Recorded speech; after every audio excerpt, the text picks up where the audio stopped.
अस्सलामुअलैकुम वरहमतुल्लाहि वबरकातुहू। बिस्मिल्लाहिर्रहमानिर्रहीम। गौसे आज़म ने मुर्दे को ज़िंदा किया। आपके नाना हजरत अब्दुल सुमाई रजी अल्लाह ताला अन्हु के पास एक बेवा औरत अपने मुर्दा बच्चों को लाई और रोकर कहने लगी कि मेरे शौहर की यही एक निशानी मेरे पास रह गई है। अगर ये भी मुझसे जुदा हो गया तो मेरे जीने का सहारा टूट जाएगा। अपने ऊपर देखा कि उस बच्चे की ज़िंदगी ख़त्म हो चुकी है। अपने उससे वही कह दिया। वो रोती हुई जाने लगी। रास्ते में हुजूर गौसे पाक रजी अल्लाह ताला अन्हु जो कि अभी बच्चे थे, अपने जो उसको रोते हुए देखा तो हाल पूछा तो वह उसने सारा मजरा कहा सुनाया। आपको उसके हाल पर रहम आ गया और उससे फरमाया कि अम्मा जान, आपका बच्चा मरा कहाँ है? वो तो ज़िंदा है, आप देखिए तो सही। अब जब उसने बच्चों को देखा तो वो वाकई ज़िंदा और हरकत करता हुआ नज़र आया। उसी वक्त अपने नाना जान भी आ गए और आपको घूरकर जो देखा तो आपने डर कर भागना शुरू कर दिया और आपके नाना आपके पीछे हो लिए। आप भागते हुए कब्रिस्तान में दाखिल हो गए और फरमाया कि ए कब्रिस्तान के मुर्दों, मेरी मदद करो। आपका इतना कहना था कि 300 मुर्दे अपनी कब्र से बाहर निकल आए और आपके नाना के बीच दीवार बनकर खड़े हो गए। ये देखकर हजरत अब्दुल्लाह सुमाई रजी अल्लाह ताला अन्हु रुक गए और दूर हुजूर गौसे पाक रजी अल्लाह ताला अन्हु भी खड़े होकर मुस्कुराने लगे। आपके नाना ने अपना सारे अक़दस खम कर दिया और फरमाते हैं कि ए बेटा, हम तुम्हारे मर्तबे को नहीं पहुंच सकते, यहाँ पर कोई ऐतराज़ कर सकता है क्या?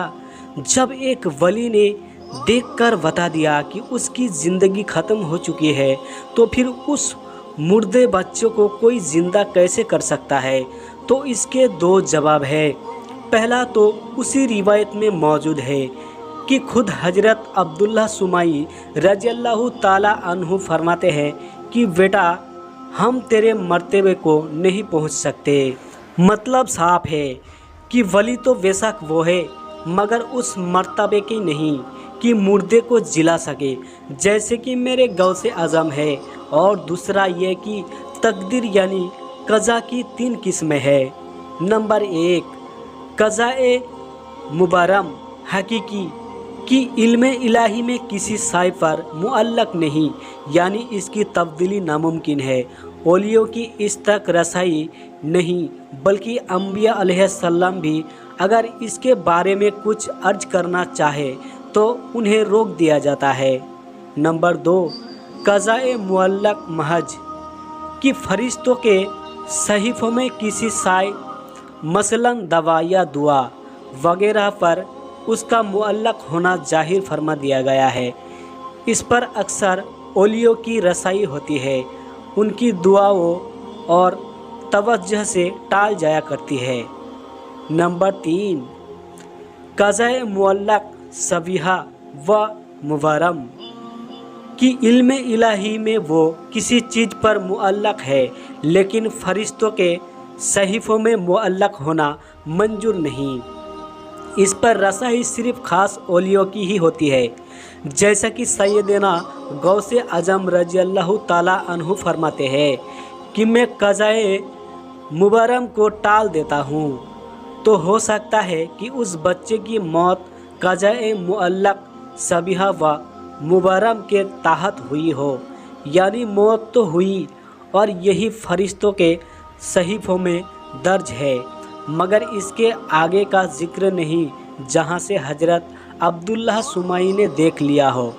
मगर इससे आगे की रसाई उनकी भी नहीं है मगर सैयदना गौसे आज़म रजी अल्लाह ताला अन्हु ने वो देख लिया कि बेशक मौत तो हुई मगर वो मुअल्लक है, यानी ठहरी हुई है और अपने रब के दिए हुए इख्तियार से उस मुर्दे बच्चों को फिर से ज़िंदा फरमा दिया। और अम्बिया वलिया का ये इख्तियार कुरान मुक़द्दस से साबित है। मौला ताला फरमाते हैं कि हजरत ईसा अलैहिस्सलाम ने कहा, कंजुल ईमान, मैं तुम्हारे लिए मिट्टी से परिंदे की मूरत बनाता हूँ, फिर उसमें फूंक मारता हूँ तो वो फ़ौरन ज़िंदा हो जाती है अल्लाह के हुक्म से। और मैं शिफा देता हूँ मदरजात अंधे और सफ़ेद दाग वालों को, और मैं मुर्दे जिलाता हूँ अल्लाह के हुक्म से। पारा नंबर 3 सूरह आले इमरान आयत नंबर 49। अंधों को आँख देना, कोढ़ियों को शिफा देना, मिट्टी के जानवर को जिंदा करके उड़ा देना, ये सब खुदा के काम है, मगर खुदा के हुक्म से ये सारे काम हजरत ईसा अलैहिस्सलाम कर रहे हैं। अब कोई कह सकता है कि वो तो नबी थे, उनकी बात और है। तो इसका जवाब यह है कि बेशक वो नबी ही थे, खुदा तो नहीं थे। जब उनके लिए मुर्दे जिलाने का इख्तियार हो सकता है तो मुस्तफ़ा जाने रहमत सल्लल्लाहु ताला अलैहि वसल्लम के लिए और उनकी उम्मत के औलिया के लिए वही इख्तियार क्यों नहीं हो सकता। फिर यहाँ पर एक एतराज़ और किया जा सकता है कि कुरान में तो लिखा है कि हजरत ईसा अलैहिस्सलाम ने अल्लाह के हुक्म से जिलाया। अरे जनाब, तो हम कब कहते हैं कि किसी अंबिया व औलिया ने खुद अपने इख्तियार से कोई काम किया हो। हम अहले सुन्नत व जमाअत का यही अकीदा है कि बेशक वो हर काम कर सकते हैं, मगर खुदा की मर्ज़ी से, यानी उसके दिए हुए इख्तियार से। और अगर कोई ये कहता है कि अंबिया व औलिया को खुदा से कुछ लेने की ज़रूरत नहीं है, वो अपनी मर्ज़ी और पावर से भी ये काम कर सकते हैं, तो ऐसा शख्स हमारे नज़दीक काफिर है, क्योंकि बगैर खुदा के दिए हुए कोई एक ज़र्रा भी इधर से उधर नहीं कर सकता। मगर आज कुछ लोग तो अंबिया व औली को अल्लाह का दिया हुआ इख्तियार भी नहीं मानते हैं, तो ऐसा शख्स भी कुरान का मुनकिर है और वो भी काफिर है। मेरे दोस्तों, अगर आपको हमारी इस्लामिक वीडियो अच्छी लगी हो तो वीडियो को लाइक करें और शेयर करें, और इसी तरह की इस्लामिक वीडियो, इस्लामिक कहानी और सुनने के लिए हमारे चैनल को भी ज़रूर सब्सक्राइब कीजिए। अस्सलामु अलैकुम और रहमतुल्लाहि व बरकातुहू।